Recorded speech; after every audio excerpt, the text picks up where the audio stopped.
our session for um, our Congress.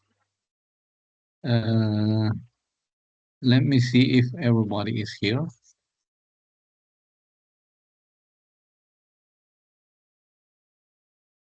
Okay, so let me make a brief opening remarks on our session for today. So, distinguished guests and esteemed panelists and participants, it's a great pleasure to welcome you to this session, Regional Dynamics of Central Asia and the Caucasus, at this distinguished Congress on Regional Integration in Central Asia and the Caucasus Challenges and Prospects. I will be humbly monitor uh, this session. I am an Associate Professor Bülent Durgun from Istanbul Arel University. Before starting our session, I would like to make an announcement that is related with the recording of this session. I'll make it in Turkish and in English. First, Uluslararası Kongre kayıt altına alınacaktır. Video kaydı YouTube kanalından yayınlanacaktır. Katılımınız alınan kayda rıza gösterdiğinizi göstermektedir. Now I'm going to do it in English. The International Congress will be recorded. This video recording will be published on the YouTube channel. Your participation indicates your consent to the recording, right? I think so far everything is understood. So we have 135 minutes session ahead of us, during which we will engage with pressing geopolitical, economic, and cultural issues shaping Central Asia and Caucasus. To ensure we maintain a structural and insightful discussion, each speaker will have 13 minutes for their presentation. I kindly request all speakers to adhere to their allocated time so that we can facilitate a smooth transition between presentation and allow for a brief question and answer session at the end. And now let's take a closer look at today's agenda. First, we are going to start with the assisting Professor Gökhan Ak.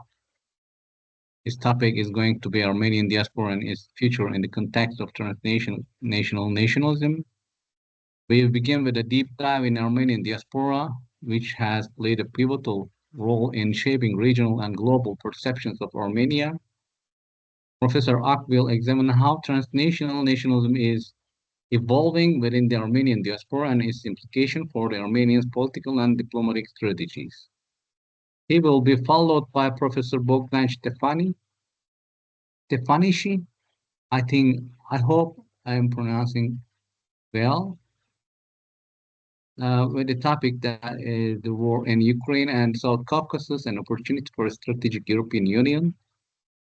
The war in Ukraine has sent geopolitical shockwaves across the region, significantly impacting the European Union's approach toward the South Caucasus. Professor Stefanishi will assess whether this crisis presents an opportunity for the EU to overcome its geopolitical shortcomings and reinforce its strategic role in the region. And he will be followed by fellow Mirwais Balki, defining Afghanistan region. Afghanistan, though often discussed in the context of South Asia or Middle East, also holds deep historical and geopolitical ties to Central Asia. Mr. Balki will explore Afghanistan's regional positioning and how its evolving role can influence stability, trade, and security in Central Asia. And the fourth, assisting Professor Kirat Mokhayer and the assisting Professor Farid Sultangiev. The topic is the pathology of Iran's cultural diplomacy in the South Caucasus, new opportunities and challenges.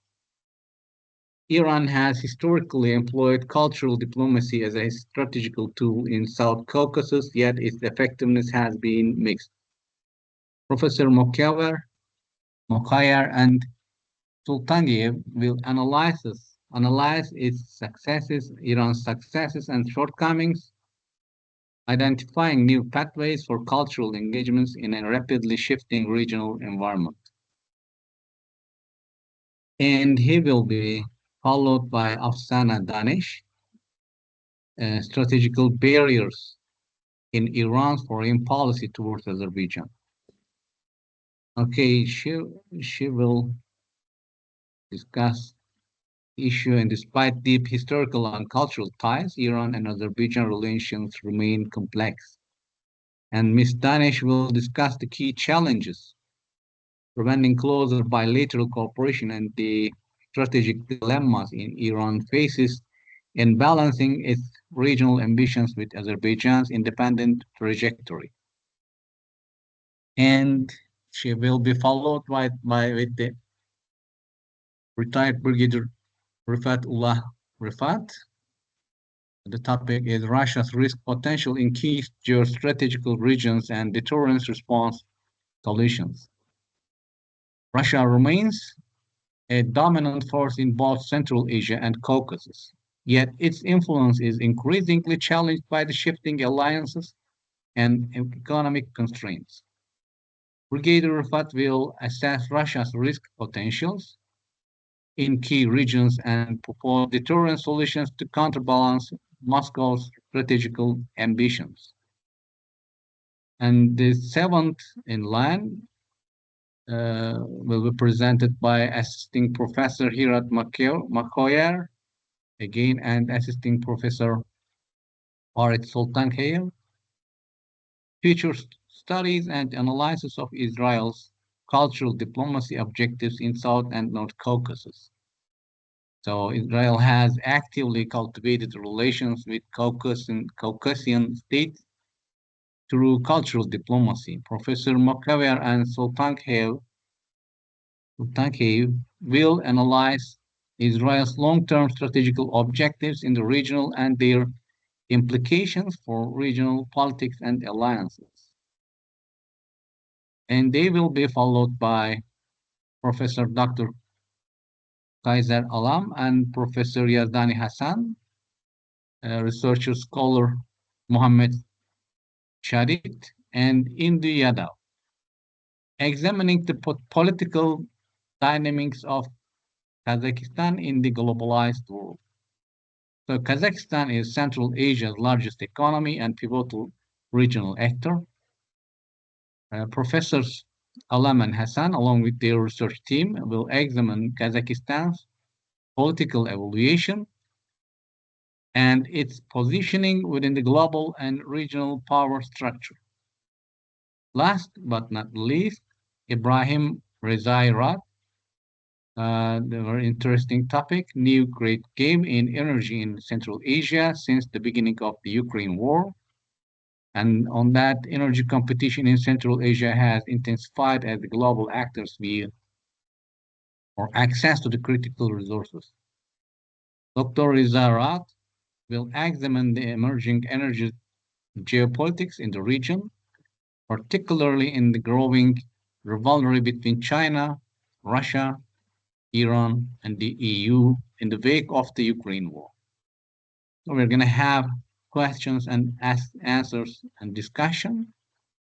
Before we close, we will have a brief roughly 10 minutes question and answers session where audience members can engage with our panelists.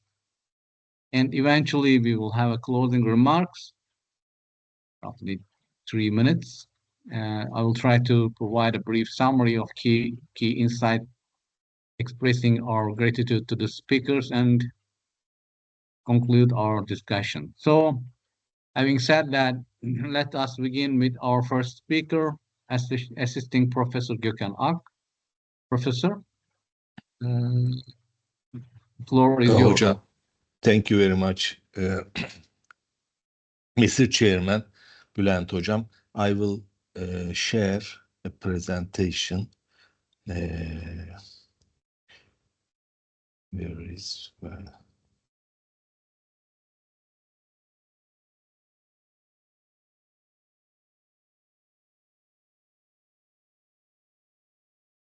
Hocam geldi mi tam bilemiyorum.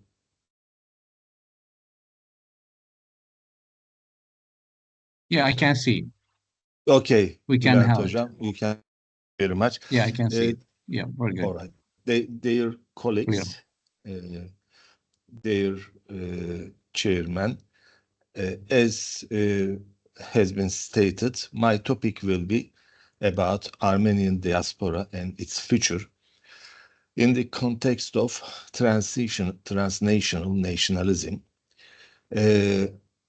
As known, today's diaspora communities are politicized communities mostly that influence relations between host countries and homelands.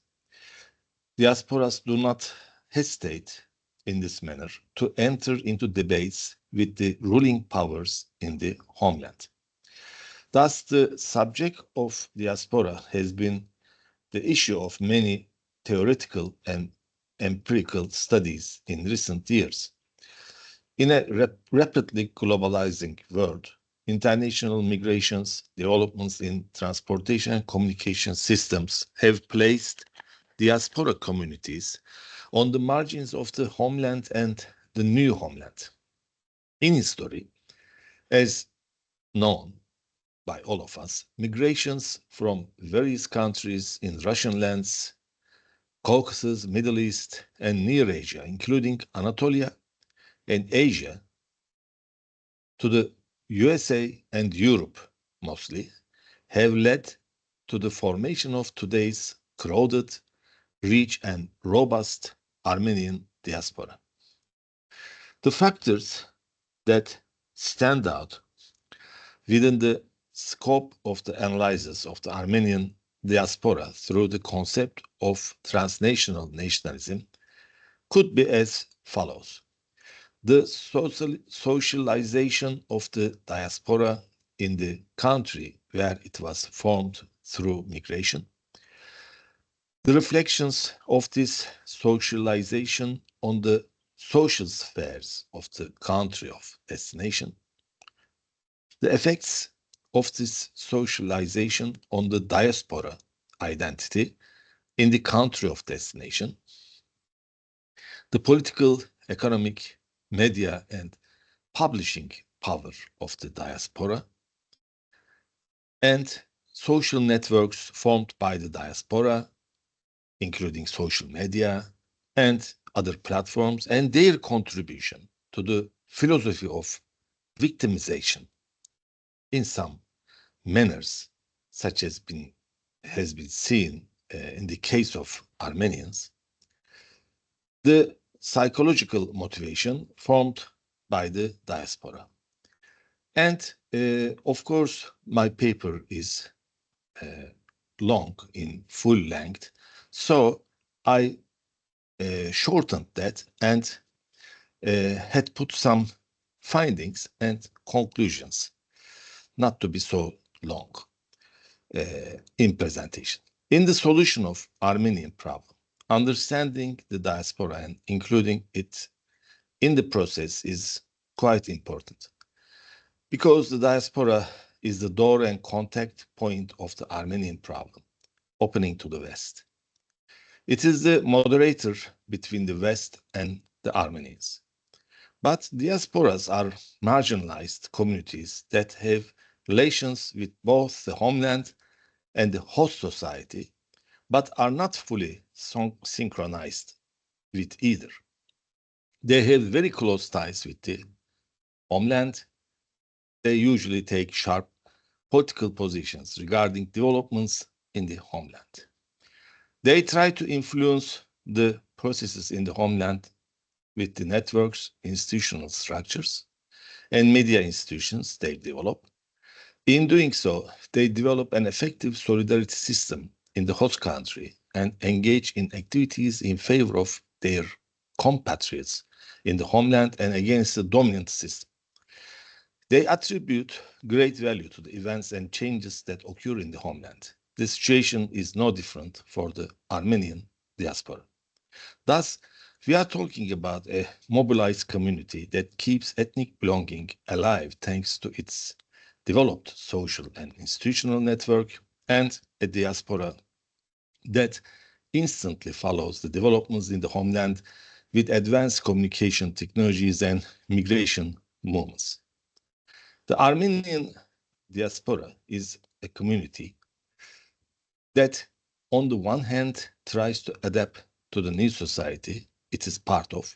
On the other hand, not being able to solve its problems with the homeland and has taken sharp political positions to solve these problems. The Armenian diaspora is a dynamic community that informs the West about the Armenian issue, forces it to take action, and works on developments in Turkey with the social networks, institutional structures, and financial resources it has developed. The Armenian diaspora provides great financial support to the motherland, Republic of Armenia, with the financial and human resources it has developed, and with its intellectual capacity, it also influences the way the Armenian society perceives itself and the world. It keeps ethnic consciousness alive among Armenians in the diaspora with its social and cultural activities, and it works on behalf of the so-called genocide claims in the US and the European capitals and political decision-making mechanisms, and serves an important public relations function. Despite being geographically far apart, diaspora Armenians have shared a common sensitivity to issues related to Armenia and once Armenian-occupied Dağlık Karabakh. In other words, the dispersion of the Armenian diaspora have been an indicator of its effectiveness, not its division. Although the diaspora has experienced political, ideological divisions in the past, it has managed to come together on common ground regarding the claims of so-called genocide against Turkey, both in the past and today, and to act in coordination in such activities. The fact that Armenian terrorism has existed for a long period all over the world and the similarity of the initiatives in the diaspora regarding the so-called genocide are indicators of the diaspora's communication and cooperation. When we look at the developments in recent years, it is clearly possible to see the cooperation between the Armenian communities in the diaspora and Armenia, and even the influence of the diaspora on Armenia. Today's diaspora communities are politicized communities that affect relations between host countries and homelands. Diasporas do not hesitate to enter into debates with the ruling powers in the homeland. The diaspora, which is an actor in the ethnic clashes experienced in Turkey, has the so-called recognition of the genocide as its primary agenda item in the US and Europe. The flexible legal and political grounds of the US-Europe provide the diaspora with a wide range of action. As many researchers and writers have stated, the Armenian diaspora is one of the largest financial resources of Armenia, motherland Armenia, but it is also a serious actor in real politics. Many established diasporic social networks are used for this purpose. At the same time, it expands its sphere of influence with its wide media network.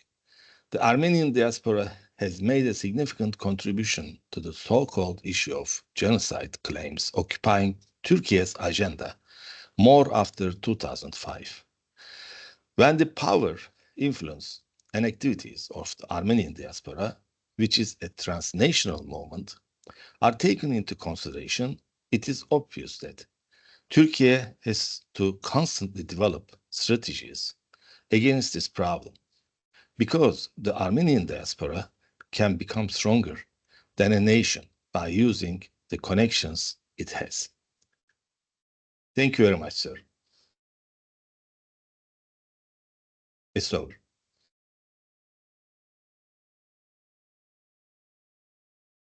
Professor, thank you for your contributions and for your concise information you provided us. I also appreciate your punctuality, Thank you, sir. time management. So now we are gonna move on for the second presenter, Professor Dr. Bogdan Stefanici. I don't know if he is here. He is not here, hocam. He's not here. So we will move to the third one if Mr. Mirwais Balki, defining Afghanistan. Is he here?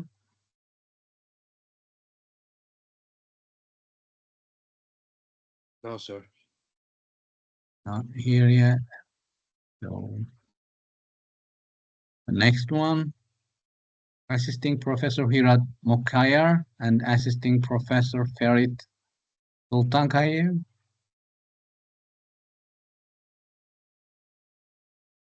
They are also absent, right? Are they? Professors Hirat Mokhayar, am I pronouncing right? Farid Sultankayev. Sultankayev. Are you here?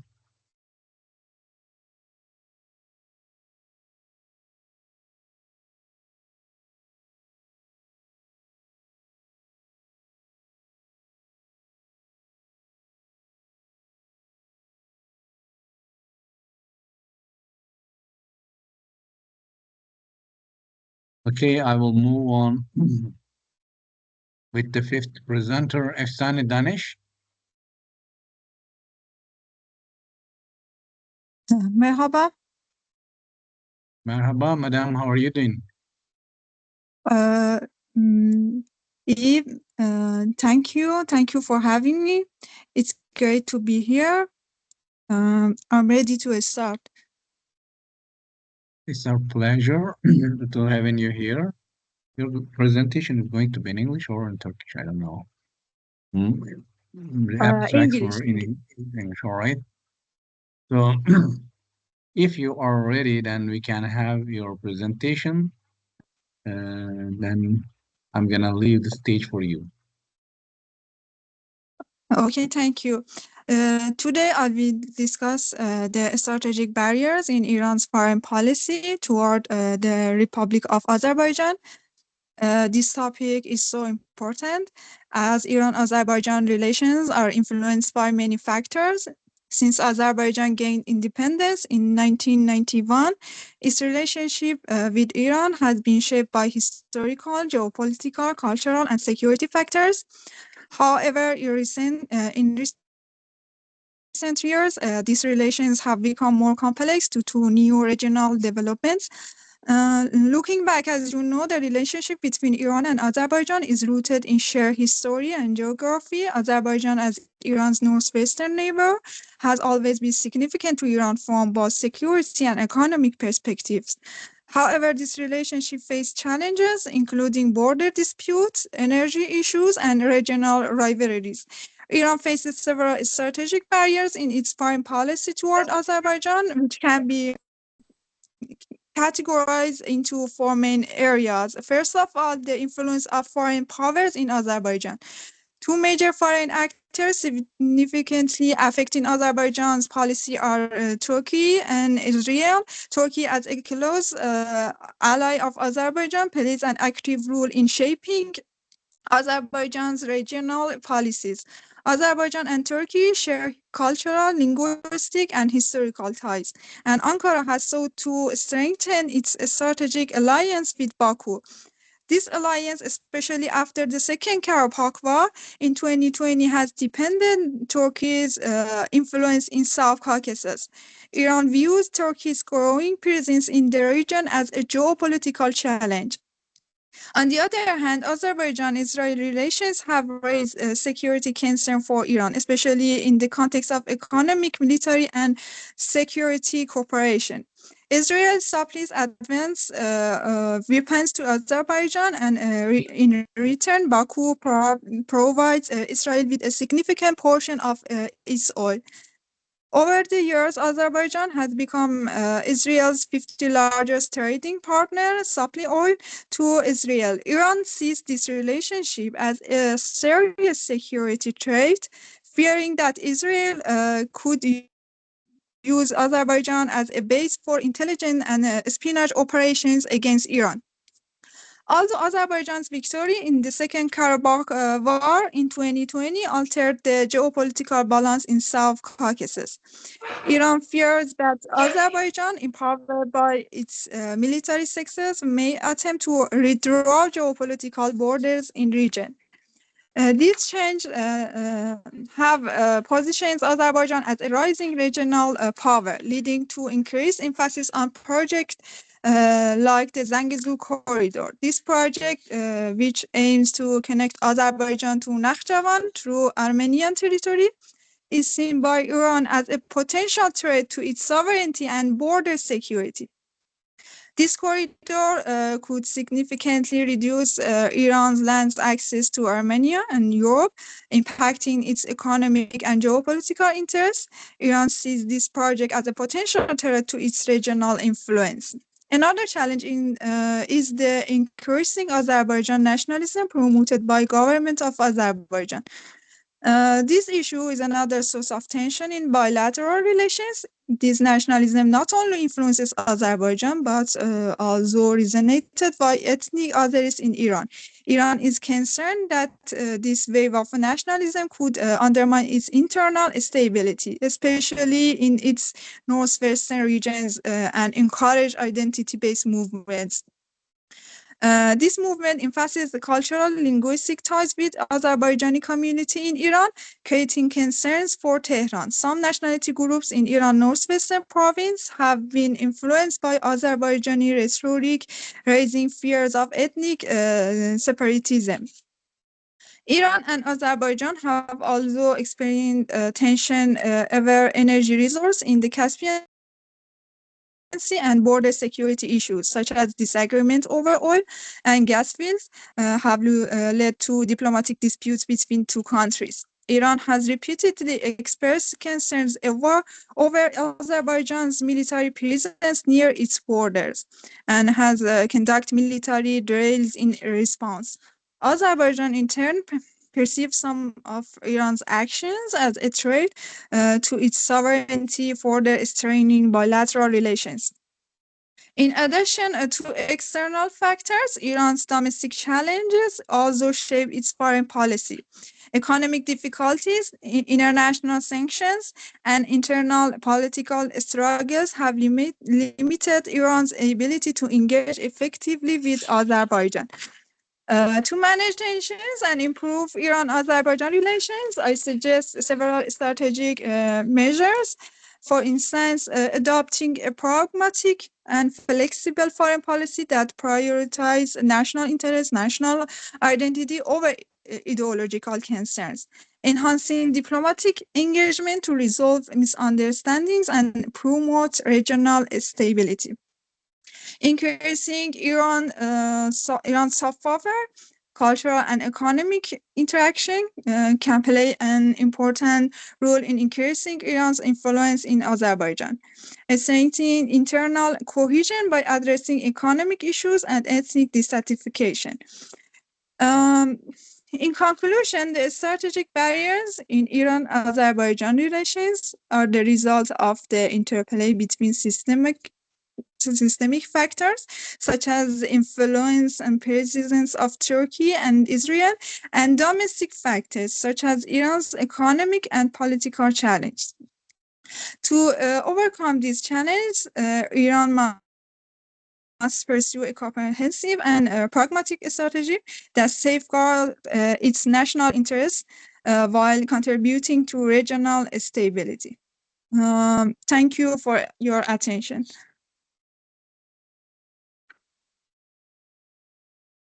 Okay, I would like to express my gratitude for Efsane Danish's contributions and her presence here. We had great honor for having the information that she provided for us.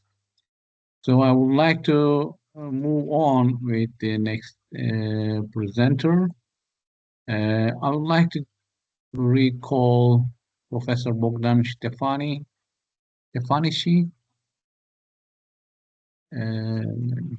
fellow Mirwais Balki, assisting professor Hirat Mokhayer, and the assisting professor Farid Sultanhay. If they are not present, so I would like to move on with the Brigadier General Rifatullah Rifat. I believe he is here. Sir? Yes, I am here.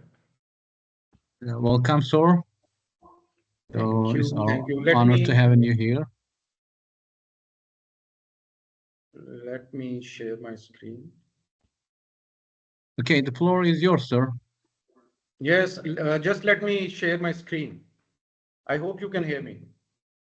Yeah, I can hear you. Just let me share my screen. Crystal clear. Okay, can you see my slides? I think you can share, but I can't see now your slide right now. I think there is time delay because of the distance. Yeah, is it's coming. fine? Right. Yeah, right now we can see it. Okay. Bismillahirrahmanirrahim. Very good afternoon, ladies and gentlemen. Myself is Brigadier Retired Rifatullah from Pakistan, and presently I am a PhD scholar. Today I'll be presenting my research on Russia's risk potential in key geostrategic regions and deterrence response options available to NATO. The four regions which I have picked up, these are primarily the regions around Russia. These include the NATO Eastern Flank, Black Sea region, South Caucasus region, and the Central Asia. Because of an exhaustive research, I'll be just switching over and highlighting the important details. However, I will leave the rest of the things for question answer session if there are any. So first of all, the research objectives for this research is to investigate the Russian strategic interest in these regions. Then using the RPA, that is risk potential assessment framework, to analyze the risk potential of different threats, and then conducting a SWOT analysis of the existing deterrence mechanism available to NATO. And finally, I'll be presenting some of the deterrence strategic framework. The theoretical framework which I have used for this research is the deterrence theory and rest of the research methodology. And its layers are in front of you, where the comparative case studies design has been used, where all four regions, beside the previous deterrence where NATO failed in Georgia in 2008 and Crimea in 2014, and in Ukraine since 2022. So these, all the crux of those studies and the lesson learned are the basis of this theory, this complete research. The structure is, I'll set the research context by defining what is actually the integrated deterrence, and then applying that framework on the four regional contexts, then conducting the research potential assessment of different Russian threats, and then in comparison, conducting a SWOT analysis of the existing deterrence mechanism in different regions. The case studies of lessons learned from the previous experiences where NATO deterrence failed are not, I'll not be presenting here, but these are part of the overall research. And finally, a proposed strategic framework. Ladies and gentlemen, as shown on the slide, integrated deterrence, once it is within the national context, it involves all elements of national power, where EONP means the all elements of national power.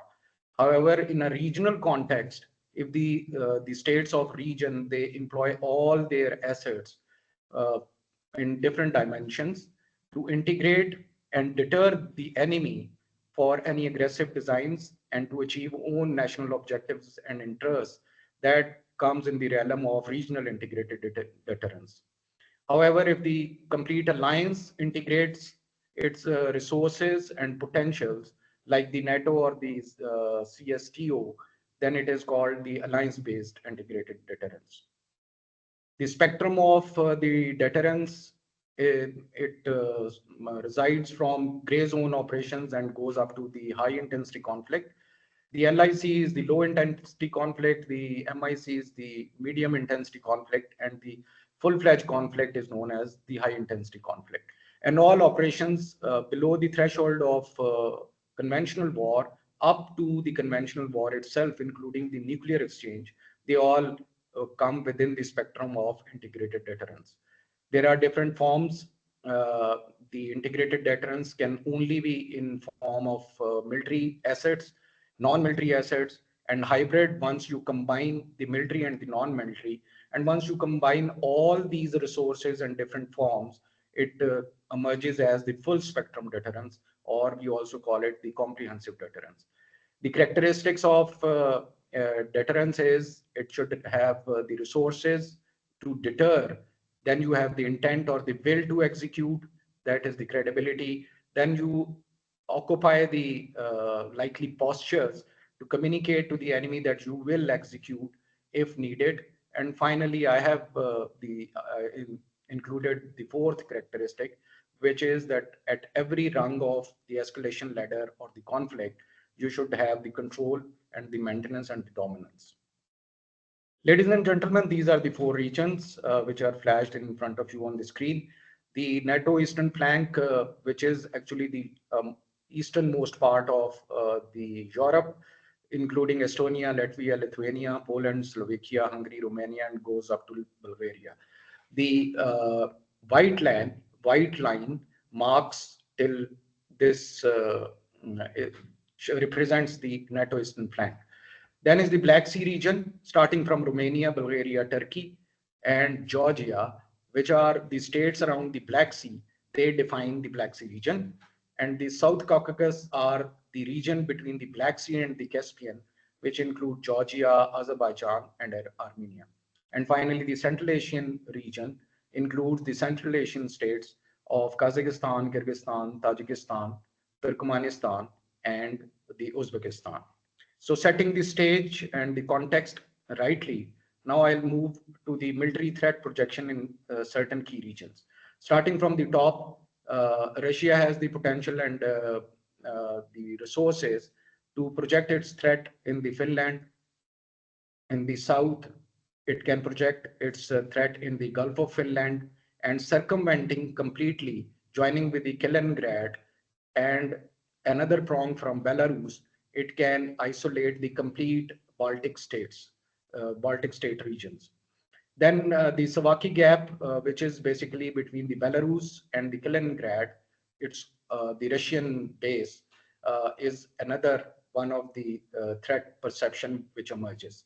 Then Ukraine itself.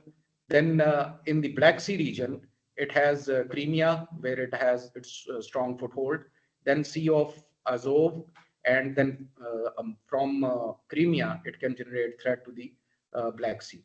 Towards Caspian Sea, again, it has its military base, which can project threat towards the Caspian Sea.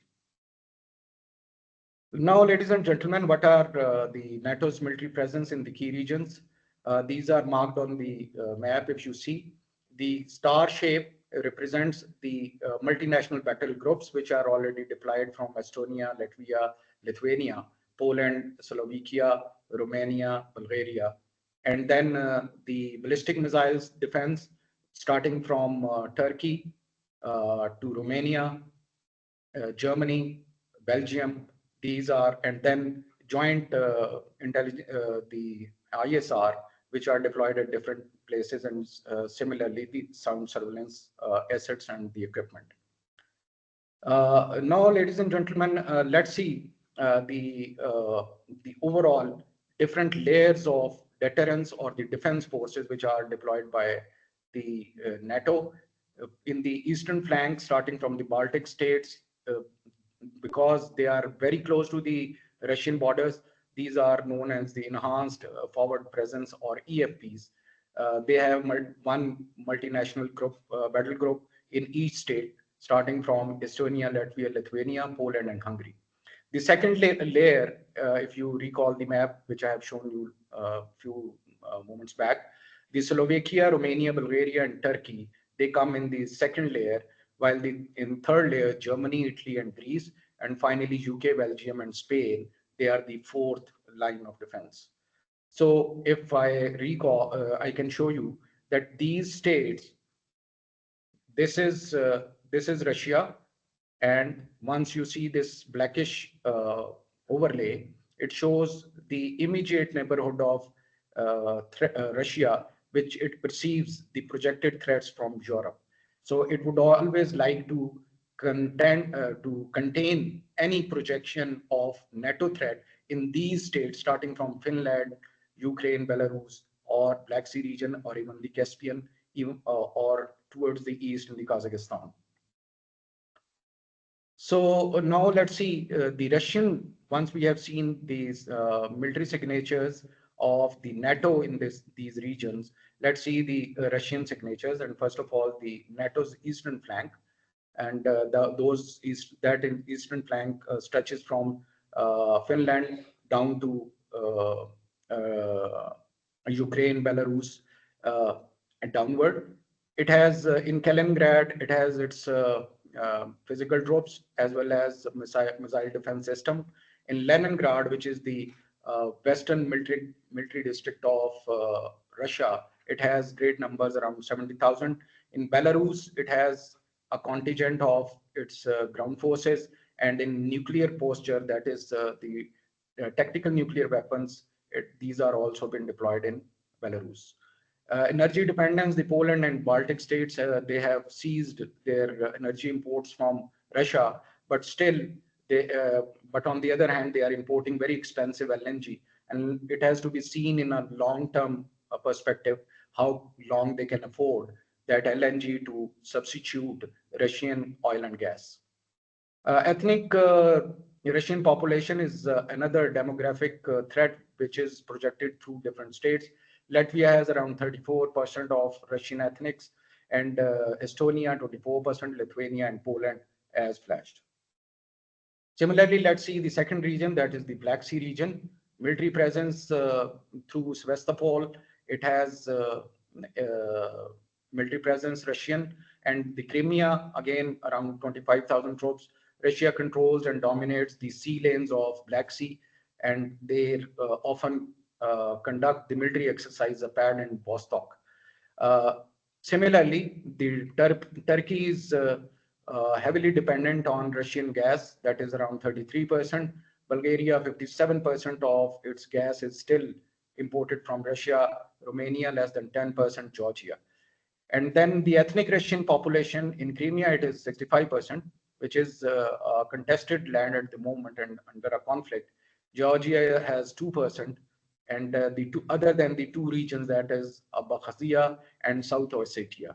These are the two regions which have predominant ethnic Russian population. Russia enjoys political influence in the region, and especially these two regions of the Georgia.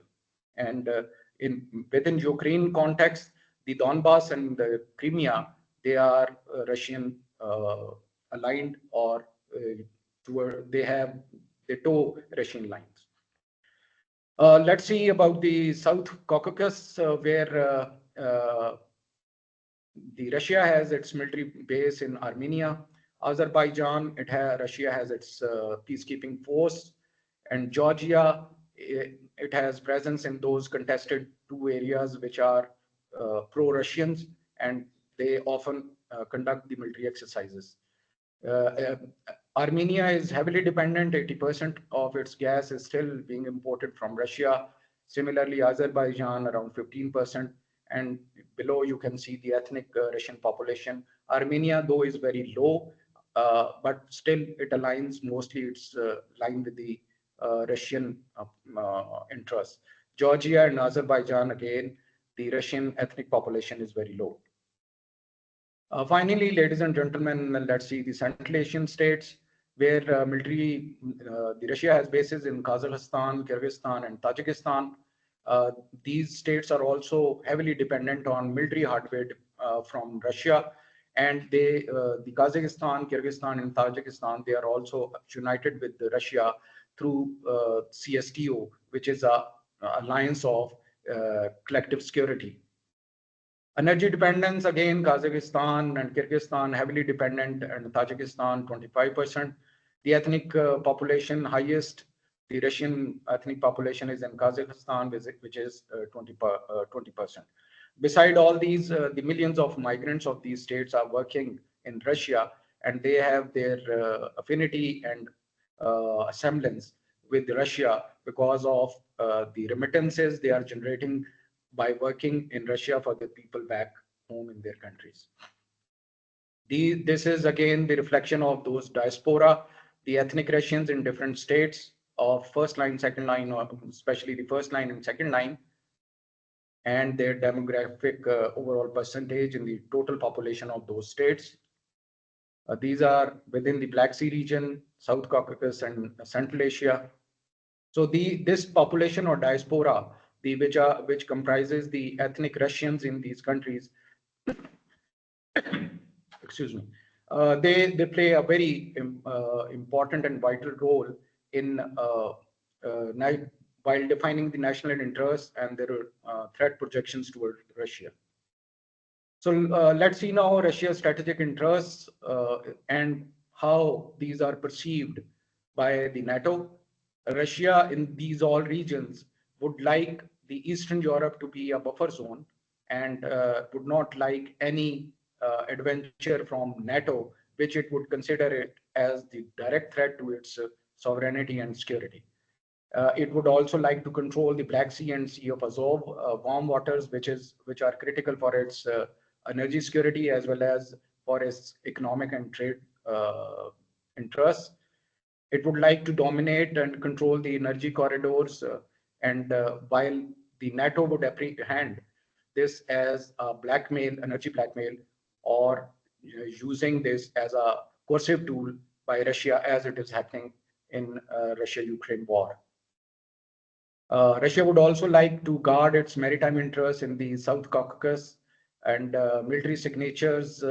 It would like to and influence the Central Asian states. But here the China factor is also very prominent, which has to be kept in the overall geopolitical and geostrategic landscape. The Russia would not like NATO to be very relevant, especially in its closer neighborhood, because it perceives that presence of NATO in its backyard, especially in the Eastern Europe or the NATO's eastern flank, is directly threatening its geostrategic interests and economic interests. The comparative control of the Arctic for the resources towards the north of Finland and Russia, and expanding political outreach and significance across regions, which opposite to the Balkanization concept, it is Russianization, like the post-Sovietization, where it may not be the physical occupation of the states, rather the same interests, same concepts, and same approach towards the international world order, towards the world order. Ladies and gentlemen, now I'll quickly go through the risk potential assessment. This is a model which is modified by myself. On the y-axis, you see the impact starting from 1 to 5, while on the x-axis you find the uncertainty of any event or any happening, and starting from 1 to 5. The highest corner on the right top is a quadrant which suggests 5 by 5, while the others are as per the this is 1, 2, 3, 4, 5, increasing upward, and these are increasing towards the right side. So starting from nuclear threat, which is less likely but highly uncertain and highly will have high impact, resides on the top right corner, the large-scale war, which has this Russia-Ukraine war, or if there are further adventures from NATO to expand its influence in other regions like the Black Sea or even the other NATO eastern flank, then it may translate into a large-scale war between the two.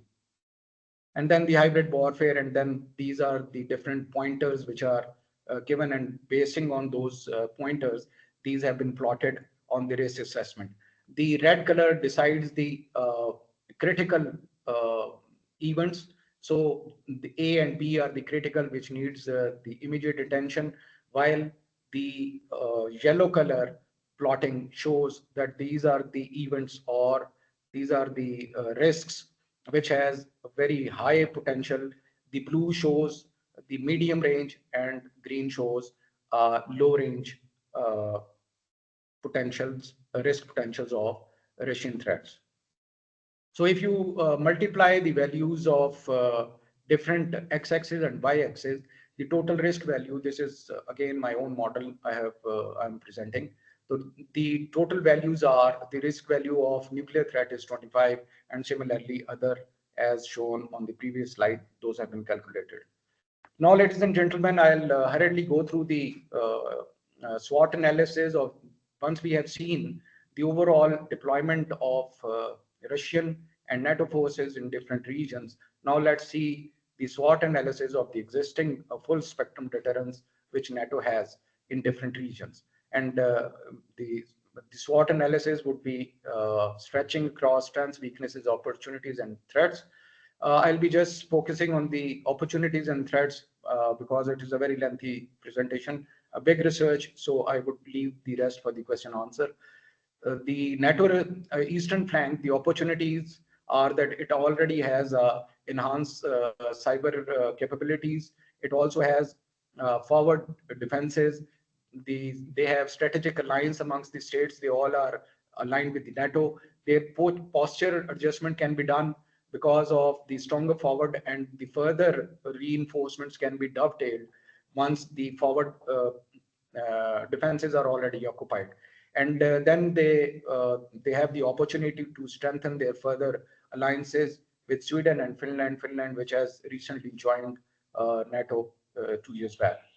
But the opposing threats in that region are Kaliningrad, which is a military base and a kind of toehold established by, and the Swaki Gap, which is between, which is actually separating the Poland from Lithuania, and it is between Belarus and Kaliningrad. Energy blackmail is an effective tool available, and with the American first policy given by Trump, the US seems to be distancing itself from the NATO, and in that particular scenario, the NATO itself, within the overall ambient of European Union, it would be very difficult to sustain a long conflict with Russia. Nuclear posturing, again, is a threat from both sides, and hybrid onslaught, where Russian has been, they have been very effective conducting different cyber attacks.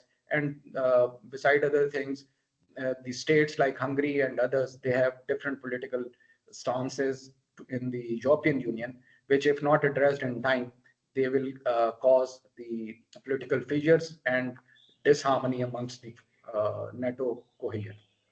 Again, same like Black Sea, the opportunities are in, unless they give a very prominent and empowered role of Turkey, where the Turkey will have to be empowered.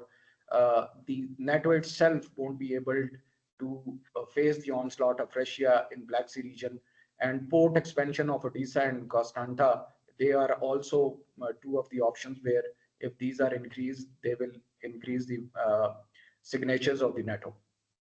The threats, opposing threats in this region are naval blockade, especially in the Black Sea region, increased Russian incursion, Sea of Azov, and proxy conflicts will complicate the further NATO strategies, where Georgia and Moldova can be engaged in prolonged proxy conflicts.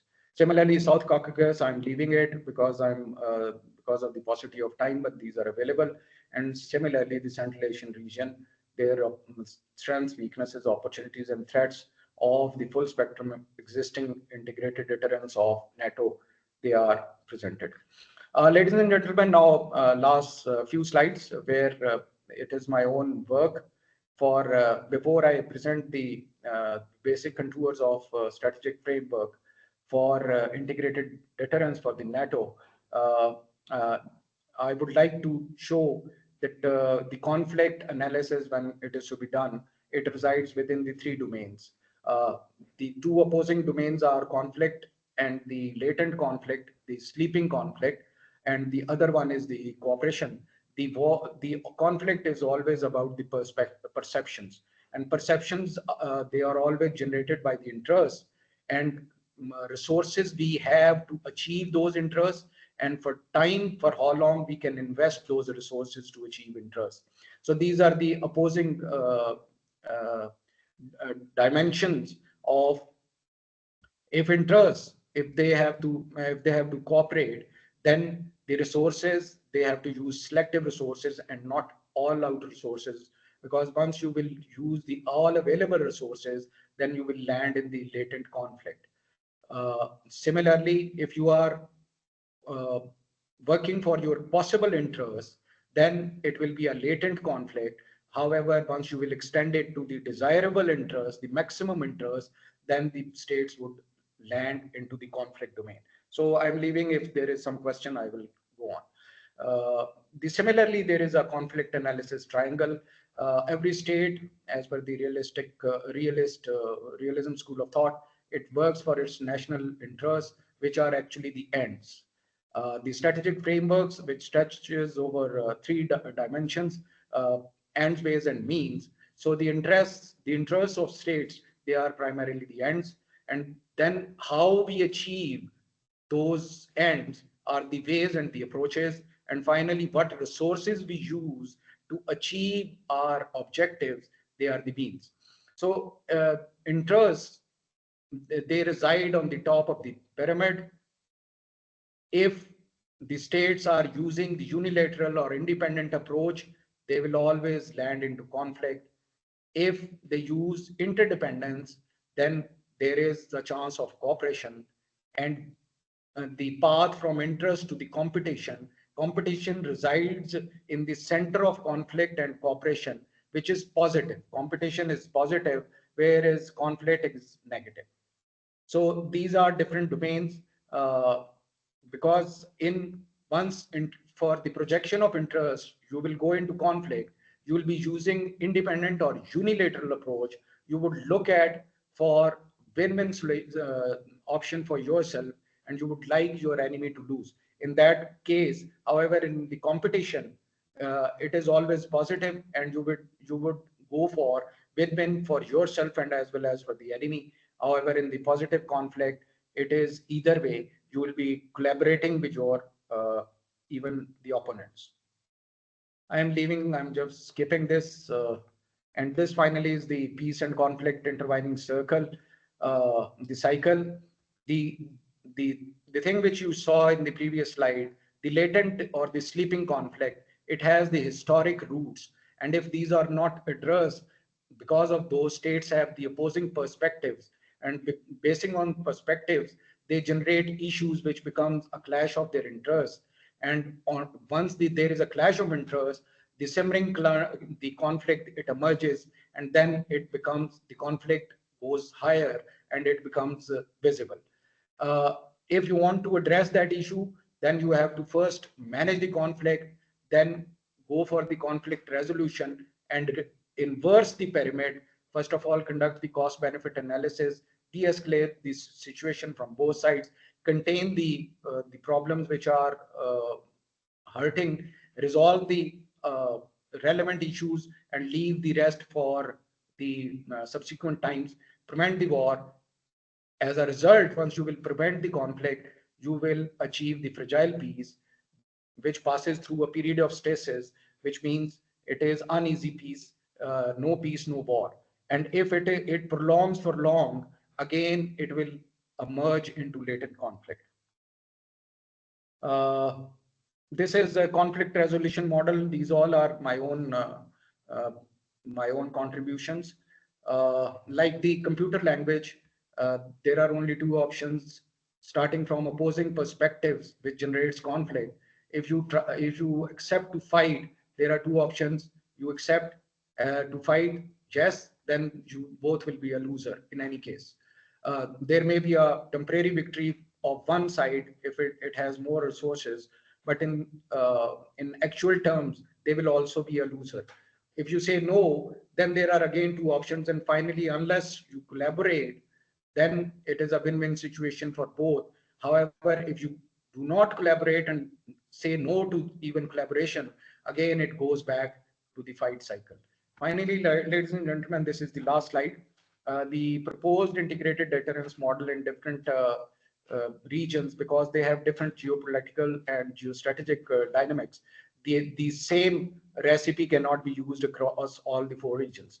NATO, it already has enhanced forward presence, and they have rapid enforcement and very high readily available task forces. Those are to be stepped up, strengthened air and missile defenses, and improved hybrid defense, especially against the cyber security. In Black Sea region, the maritime presence in the Black Sea, and especially empowering the Turkey, greater role of Turkey will have to be incorporated by NATO if they desire to have certain credibility of deterrence in Black Sea region. A2AD is air-to-air and air defense countermeasures. Similarly, in Central Asia, so in South Caucasus, the OSC support, those are to be, and there is a need that those frozen conflicts in Georgia and Azerbaijan, and those are to be resolved and strengthen partnership with these countries, and economic and energy support for these regional countries, and similarly for the Central Asia.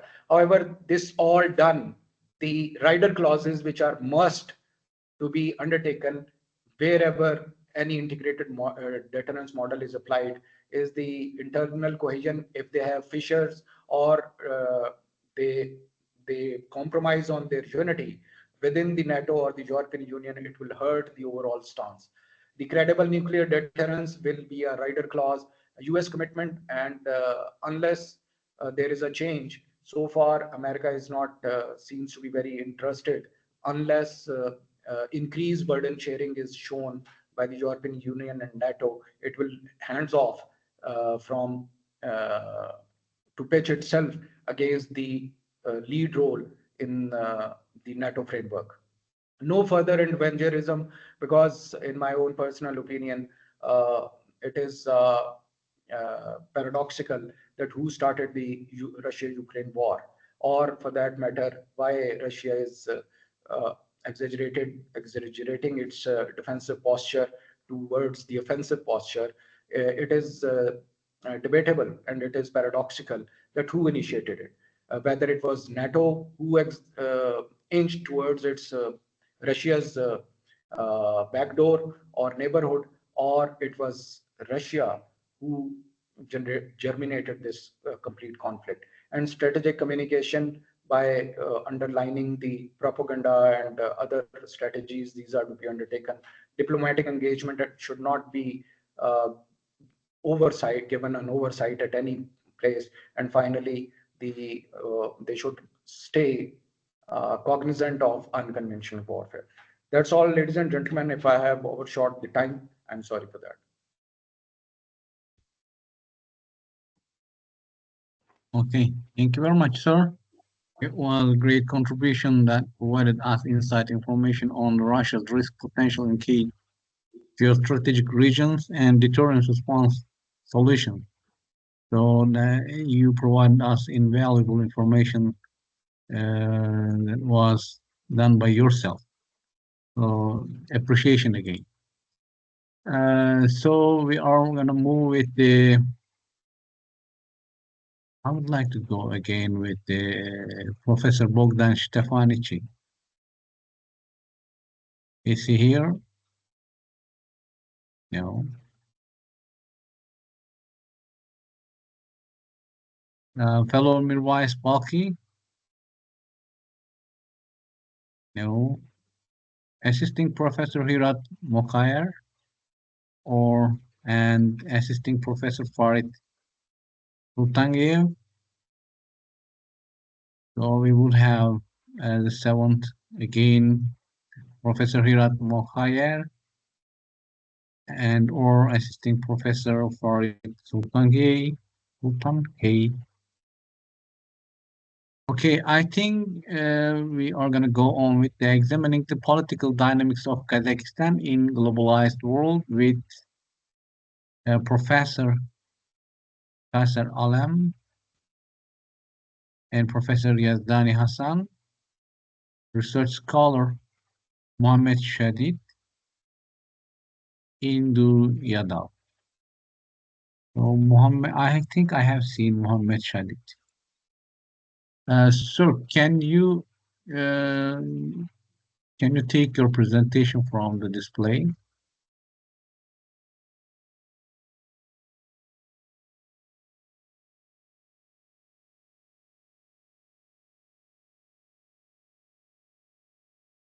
General Rifat, can you hear me? Yeah, thank you very much. Appreciation. Okay, so do you hear me, Dr. Mohammed Shadid?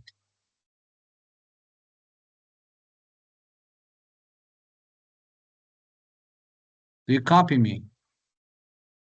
Dr. Shadid?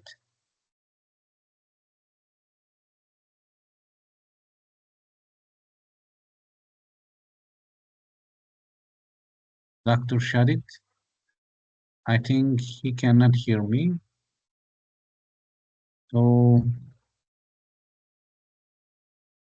maybe we can go on with Ibrahim Rezai Rad with the new great game in energy in Central Asia since the beginning of Ukraine war. Do you have my voice? Dr. Reza, welcome. Yes. It's our Hello pleasure to having you everyone. here. Yes, me too. And it's my honor to be third one or third time with RL University with the Congress, and it's my honor to be a part of this fantastic conference. Let me share my screen. Okay, so if you share your presentation, then I will go back to backstage and leave the floor for you. All right. Thank you in advance for your information you provided. Okay. Let me.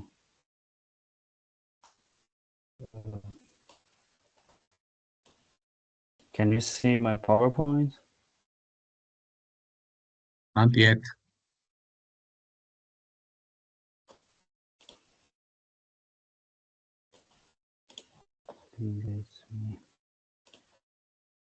Because of the distance, it's taking some time to upload the presentation, I think. It's coming. Loading. Can you see my? No, not yet. It was almost Can you coming. see my screen now? I can't see yet.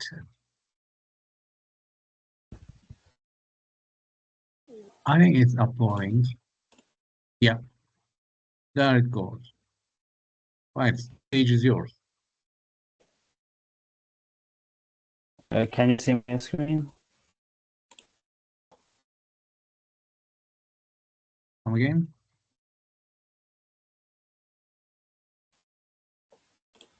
I can't see your presentation right now. But it's not full screen, however.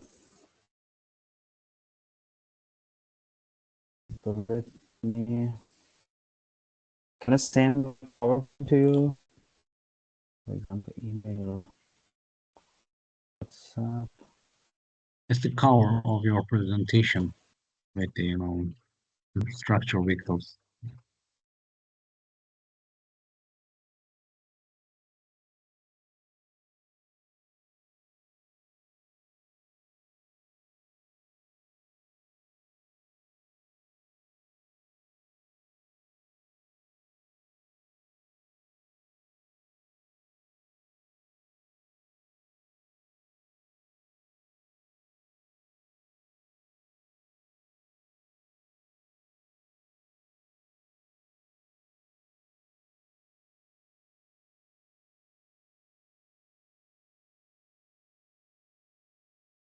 Yeah, I can see your presentation again.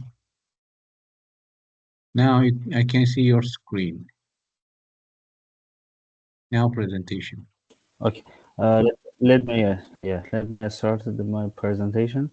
My article is talk about the new great energy game in Central Asia since the beginning of the Ukraine war. But because I try to truly fast, some pointed about the introduction, the energy competition in Central Asia between China and Europe is the one of the most sufficient geopolitical and economic development to past decade, and especially after the Ukraine war, some countries like China, Russia, Iran, and European Union country try to be more competition or more influence in the Central Asia energy sources.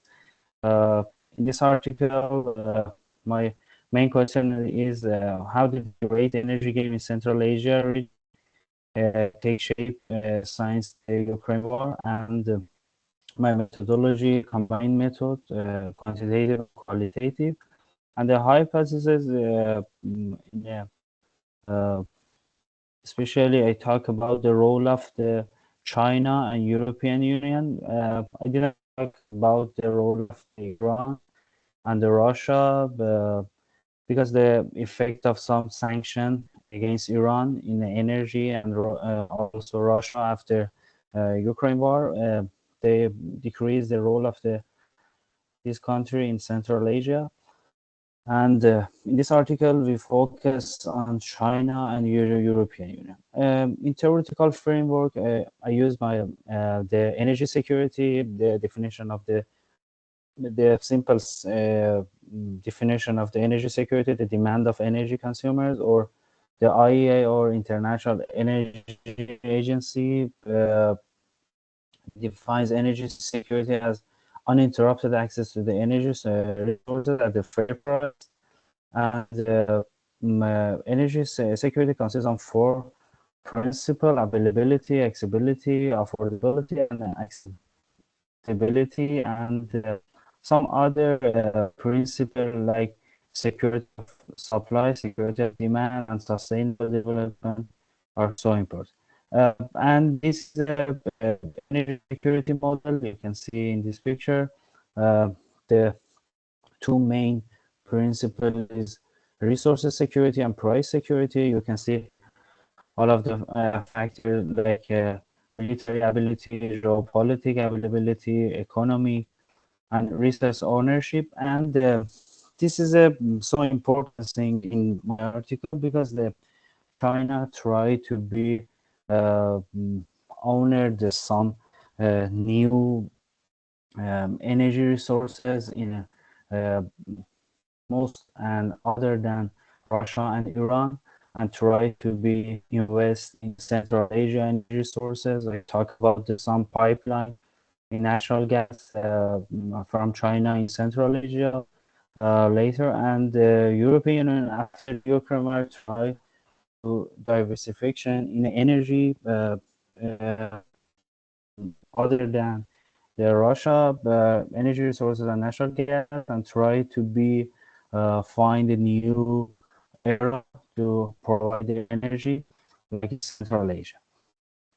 Okay, this is the map of the Central Asia of some of the country to pipeline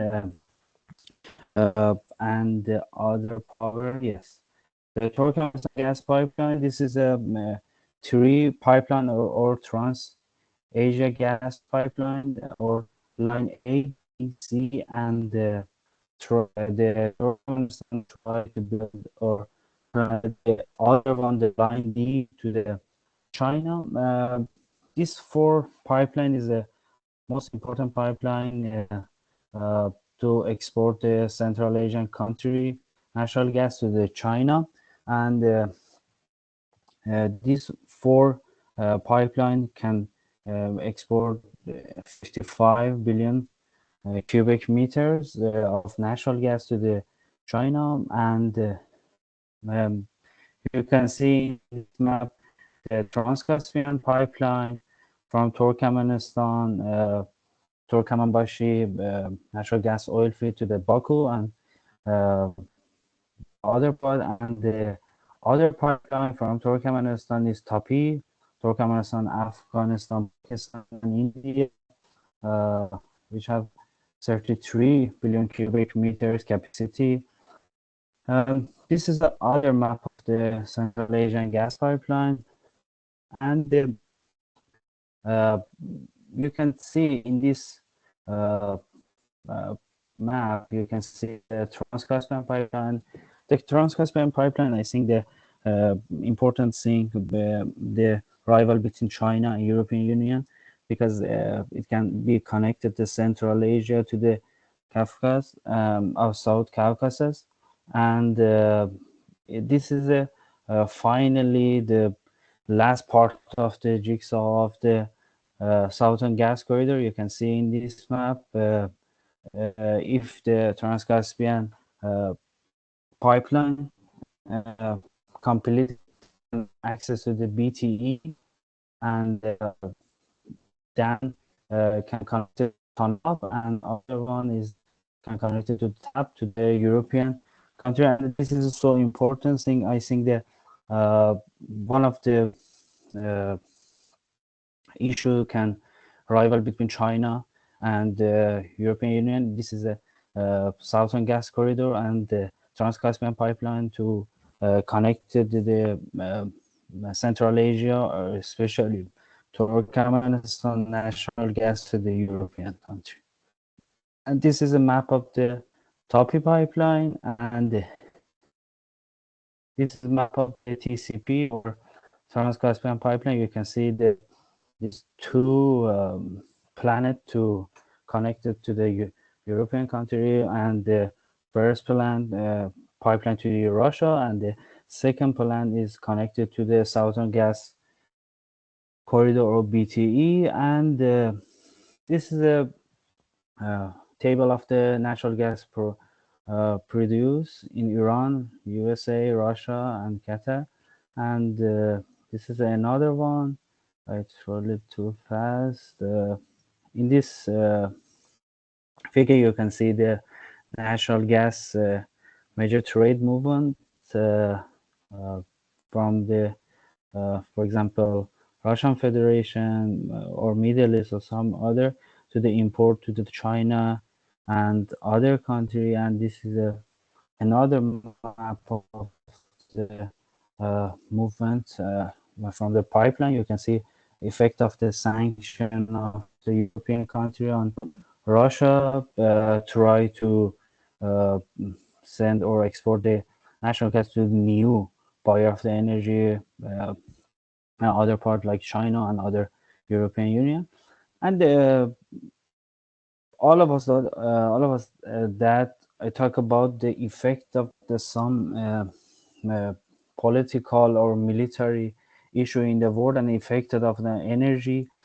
You can see in this map or figure, you can see the effect of the some, for example, Yom Kippur War, or Suez Crisis, or Iran Revolution, or some other like COVID-19 or Ukraine War, effect of the energy prices.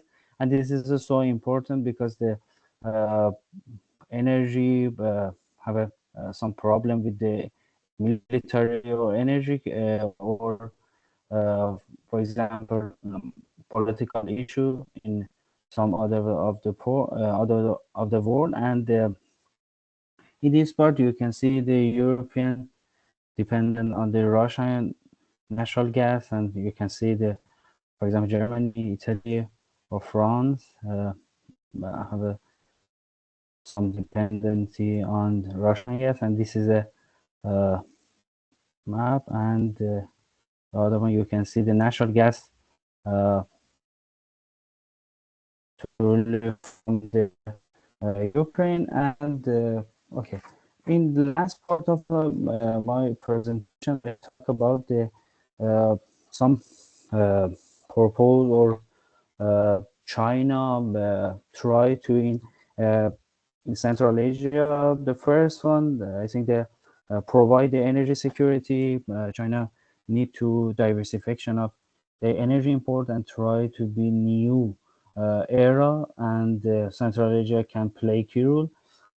As you can see in this map, China many investments in this map in Silk Road or BRI, and for example, the sun pipeline in this area to reduce the energy dependency on Russia and Iran. And the other part of this strategy of China toward Central Asia is reduce the dependence on market rate and try to provide the energy from the Central Asia, Iran, and other part. And in the second part, the Europe country tried diversification of the import of energy and try to buy in new area, for example, Iran or Central Asia and some other country, or LNG from Qatar, Australia, USA, and some other country. And some project of in Central Asia try to the European country try to provide the political or economic investment, for example, Trans-Caspian pipeline. But we have some problem in Central Asia, for example, the dependency or the Central Asia to the Russia or environmental issue or something like that.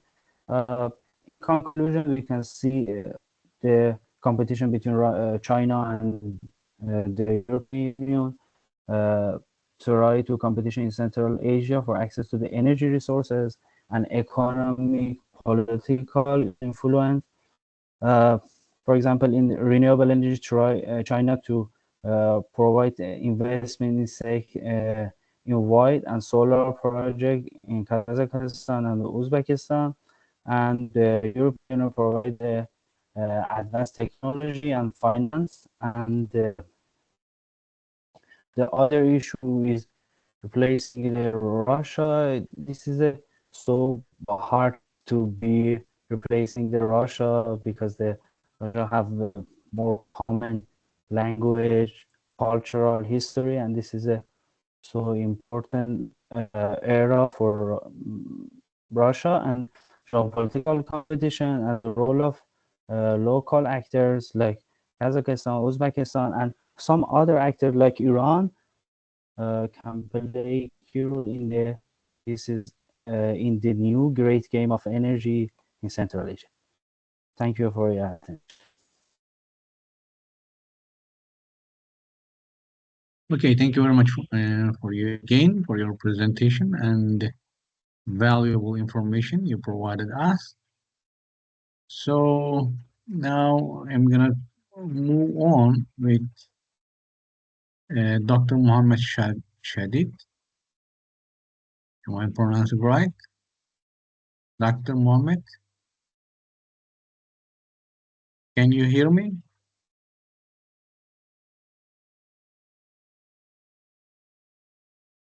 Dr. Mohammed, do you copy? All right, I'm gonna go over again, roll call for starting from second presenter again, Professor Bogdan Stefanishi, if he is here. Mirwais Balki, Hirat Mokhayer, and Assisting Professor Farid Oltangayev. Not here. Okay, so again, I'm calling for Professor Kaiser Alam, Professor Yazdani Hassan, Research Scholar Mohammed Shadid, and Indu Yadav, examining the political dynamics of Kazakhstan in the globalized world.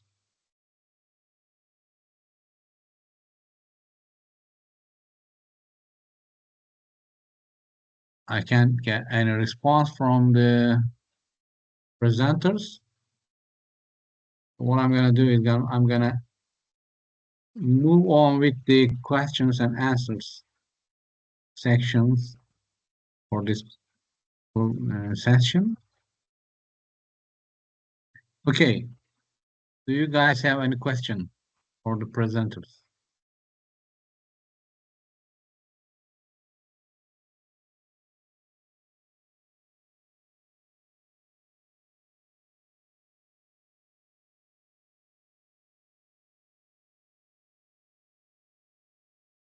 Okay, as far as I can, here we have.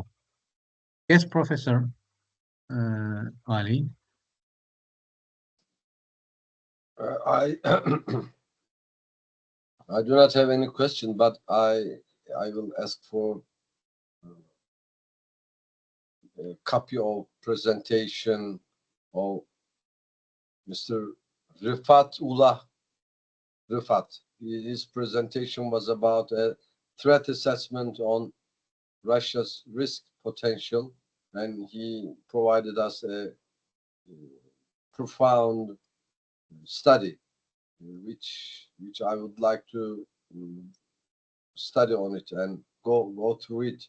So is it possible for him to send his presentation to the committee? I hope you can hear me, sir. Okay, the same address that you have sent your paper to the same Sir, address. actually, it is a very lengthy research because it is over 150 pages. I am still in the process of finalizing because it is not just one research article. It is a complete integrated deterrence for complete all the 4 regions. And here I have just presented gist of it. Otherwise, it is very laborious and very exhaustive research.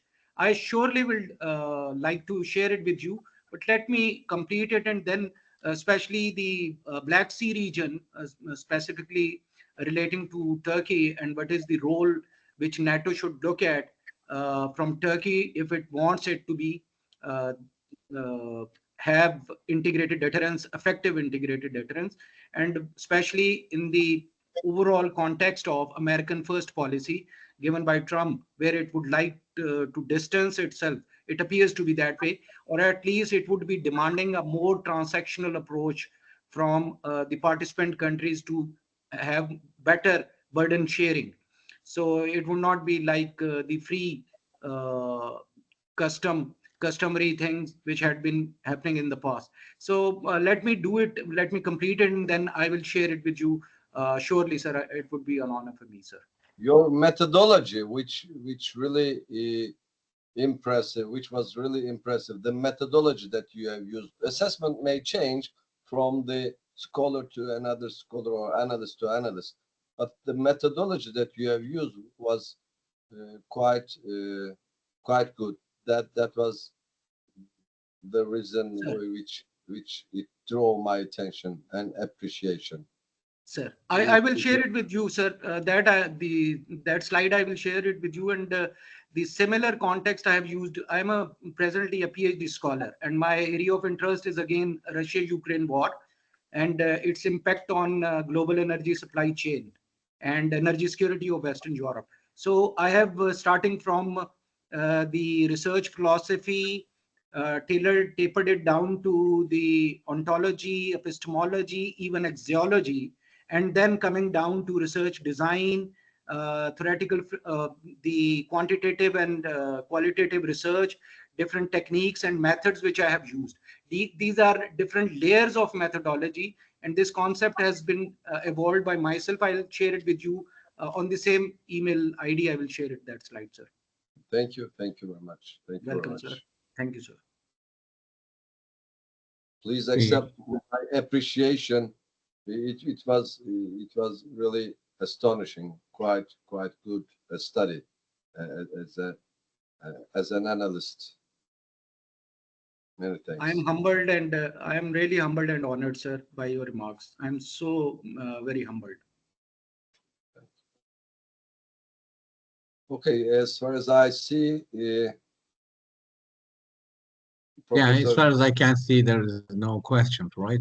Thank you for your addition, supplementary information you provided us, Professor Varlık. So now I would like to move on for the closing remarks on our session, as I can see other questions. Okay, ladies and gentlemen, as we conclude this segment of our session, I would like to express my sincere appreciation to our distinguished speakers for their valuable insights and to all participants for their engagement in this critical discussion. So far, we have covered a wide range of issues shaping the regional dynamics of Central Asia and the Caucasus, each presentation shedding light on the key geopolitical, economic, and strategic dimensions. So I would like to appreciate assisting Professor Gökhan Ak providing us an in-depth analysis of Armenian diaspora within the framework of transnational nationalism, exploring how identity, politics, and external influences shape its evolving role. And Efsane Danesh examined the strategical barriers in Iran's foreign policy toward Azerbaijan, addressing the complexity that define bilateral relations from historical tensions to shifting regional alliances. And Brigadier Rifat Ullah offered a compelling assessment of Russia's risk potential in geostrategic regions, highlighting the deterrence challenges and possible counter strategies to mitigate Moscow's expanding influence. And lastly, Ibrahim Reza Rad provided a thought-provoking discussions on the new great game in energy in Central Asia, outlining how the Ukraine war has intensified competition between major powers for control over the vital energy resources. So these discussions underscore a recurring theme. Central Asia and the Caucasus remain at the epicenter of the global power struggle, shaped by historical legacies, evolving alliances, and strategic rivalries. The path to regional stability and integration requires careful diplomatic maneuvering, economic cooperation, and strategic foresight. As we move forward, I encourage all participants to continue engaging with these topics and contributing to the broader discourse on regional integration. And we will now transition to the next part of our session, where we will delve further into the political, security, and economic dynamics of the region. Once again, I extend my gratitude to our speakers for their insightful presentations and to all of you for your participation. Now, I am letting this stage to Professor Ali Bilgin Varlık, who is the coordinator of the conference, right? Thank you, Chair. Please accept my gratitude for your leading this session. And I also would like to personally thank to all the participants, all the scholars which have contributed to this session. So this session gave us a clear insight on particular issues which were held by the presenters. Many thanks. So we can conclude this session, and the final session on the cultural, education, and technological dimensions of Central Asia and Caucasus is going to start as we have planned at 15:30. So up to this time, we can take a break. We will continue at 15:30 with the third session, which is going to be led by Professor Aşkın İnce Sökmen Alaçan. Thank you, sir. Have a good day. Take care. Bülent Hocam, Bilgin Hocam. Hocam teşekkür ederim katkılarınız için. Sağ Thank you olun. for all the things Ben you de. have done. See you.